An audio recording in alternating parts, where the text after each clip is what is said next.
ছানা তো আমাদের সকলেরই বাড়িতে কম বেশি মাঝে মধ্যে থেকেই থাকে। তো সেই ছানা দিয়েই আজকে একটা মজাদার রেসিপি করে আমি আপনাদের সঙ্গে শেয়ার করেছি। তো প্রথমেই আগে সকলকে জিজ্ঞাসা করি, কেমন আছেন সবাই? আজ বেশ কয়েকদিন পর আবার আপনাদের মাঝে ফিরে এলাম।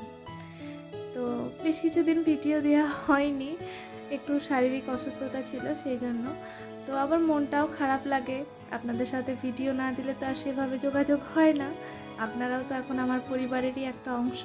তো সেই জন্য আবারও সেই চ্যানেলের টানে ফিরে আসা।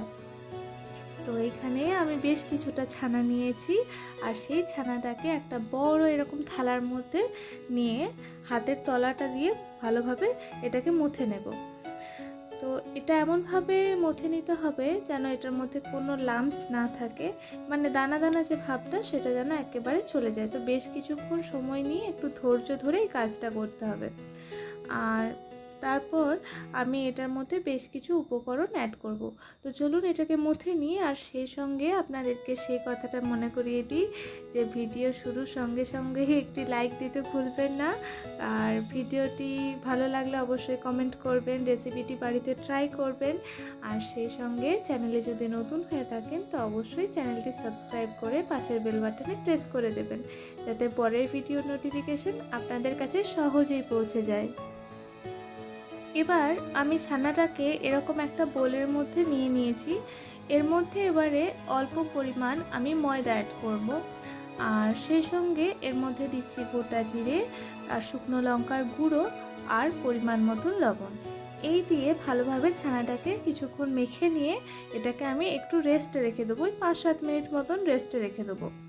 তো চলুন এটা মেখে নিই। ছানাটাকে বাইন্ডিং করার জন্য আমি এখানে ময়দা অ্যাড করেছি। আপনারা চাইলে বেসন অ্যাড করতে পারেন, কিন্তু বেসনটা দিলে না একটা কেমন একটা কাঁচা কাঁচা গন্ধ ওঠে, সেটা কিন্তু ময়দা দিলে হয় না।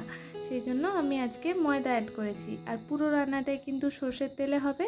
তো সেই জন্য কড়ার মধ্যে সর্ষের তেল গরম করে নিয়ে এবারে যে ছানাগুলো আছে সে ছানাটা দিয়ে এবার ছোট ছোট বড়ার আকারে গড়ে নেব। এবার সেগুলোকে তেলে উল্টে পাল্টে ভালো করে লাল লাল করে ভেজে নিতে হবে। একটু মিডিয়াম টু লো ফ্লেমে ভাজবেন, তাহলে ওপর থেকে কালারটা চট করে চলে আসবে না। এটা ভেতর থেকেও কুক হবে আর ওপর থেকে খুব ক্রিস্পি হবে। আর যখন এটা ঝোলে ফুটবে তখন এটা কিন্তু খুব সফট হয়ে যাবে। তো সেই জন্য এটাকে একটু টাইম নিয়ে ধৈর্য ধরে বড়াগুলো ভাজতে হবে। তো একটা ব্যাচ ভাজা হয়ে যাওয়ার পর আবার আরেকটা ব্যাচ ভাজতে বসিয়ে দিয়েছি। আর এদিকে চলুন একটা বাটা মশলার পেস্ট বানিয়ে নিই। আর সেই সঙ্গে কিছু আলুও আমি আগের থেকে তরকারিতে দেবার জন্য সেদ্ধ করে রেখেছি। এখানে একটা মিক্সিং জার নিয়েছি, এর মধ্যে দিয়ে দিচ্ছি টমেটো, আদা কুচি আর কাঁচা লঙ্কা। এই দিয়ে একটা পেস্ট বানিয়ে নেব। আর সেই সঙ্গে এই যে বড়াগুলো ভাজা হয়ে গেছে, আর এদিকে আলুটাও সেদ্ধ করে রেখেছি। তো চলুন এবার মূল রান্নায় চলে যাই। তো প্যানের মধ্যে সর্ষের তেল গরম করে এর মধ্যে ফোড়ন হিসাবে দিয়ে দিয়েছি গোটা জিরে আর তেজপাতা। এবার অল্প পরিমাণ লবণ দিয়ে এর মধ্যে যে টমেটো, আদা আর কাঁচা লঙ্কার পেস্টটা বানিয়ে রেখেছিলাম সেটা দিয়ে দিলাম। আর এটা দিয়ে ভালোভাবে নেড়েচেড়ে নিতে হবে। তো এইবার আমি এর মধ্যে যে গুঁড়ো মশলাগুলো আছে সেগুলো অ্যাড করব। তো একে একে দিয়ে দিলাম হলুদ গুঁড়ো, এবার দিচ্ছি পরিমাণ মতন ধনে গুঁড়ো আর জিরের গুঁড়ো। এই দিয়ে ভালোভাবে নেড়েচেড়ে নিতে হবে।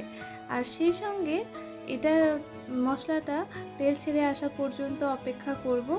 আর এই সময় আপনারা দেখতেই পাচ্ছেন যে গ্যাসের ফ্লেমটা একদম আমি লোতে রেখেছি। একটু টাইম নিয়ে ধৈর্য ধরে মশলাটাকে কষিয়ে নেবেন। এবার আমি এর মধ্যে দিয়ে দিয়েছি পরিমাণ মতন লবণ, আর সেই সঙ্গে অল্প চিনিও অ্যাড করেছিলাম, তো সেই অংশটুকু স্কিপ হয়ে গেছে। তো এবারে যে সেদ্ধ করে রাখা আলুগুলো ছিল সেটা আমি এর মধ্যে দিয়ে দিয়েছি।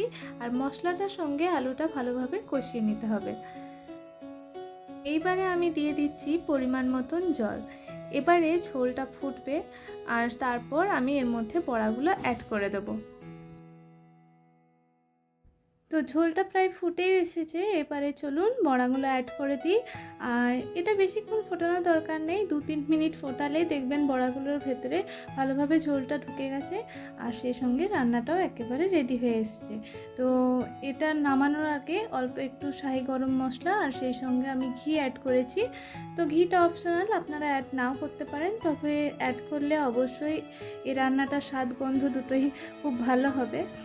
তো আজকের রেসিপি আপনাদের কেমন লাগলো জানাতে কিন্তু ভুলবেন না। আর ভালো লাগলে লাইক করবেন, কমেন্ট করবেন, শেয়ার করবেন। আর চ্যানেলে নতুন হয়ে থাকলে অবশ্যই চ্যানেলটি সাবস্ক্রাইব করে দেবেন। আপনাদের সঙ্গে দেখা হচ্ছে আবার নেক্সট ভিডিওতে। ততক্ষণ সকলে ভালো থাকুন, সুস্থ থাকুন। ধন্যবাদ।